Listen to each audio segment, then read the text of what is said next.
Lalaki sa Iloilo City nagpositibo sa Omicron variant ng COVID-19. COVID Task Force ginapanugyan ng mga botante nga magsunod sa health protocol sa adlaw sang eleksyon. Inigitutukan ni Zen Kilantang.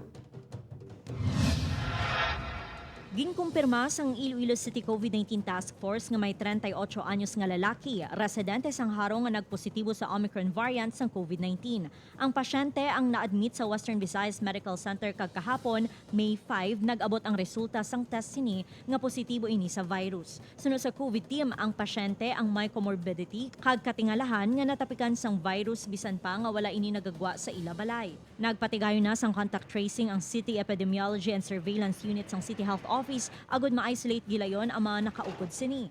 Pipila naman kita ka Omicron before, but tiini siya mo ni latest no, sa mga mga detect natin nga case aton diri sa syudad.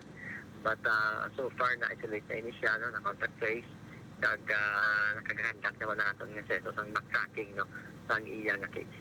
Ginpahayag naman sang COVID team nga wala sang dapat nga kabalakan ang publiko sa Omicron case bangod halos bakunado na ang mga residente. Bisan pa nga halos fully vaccinated na ang populasyon sa syudad, ginapanugyanan sa gihapon ang pumuluyong ang magsunod sa minimum health protocols ilabi na sa adlaw sang eleksyon agud malikawan ang paglatnanay sang virus. Upod kay Romel Porquia, Zen Kilantang, One Western Visayas.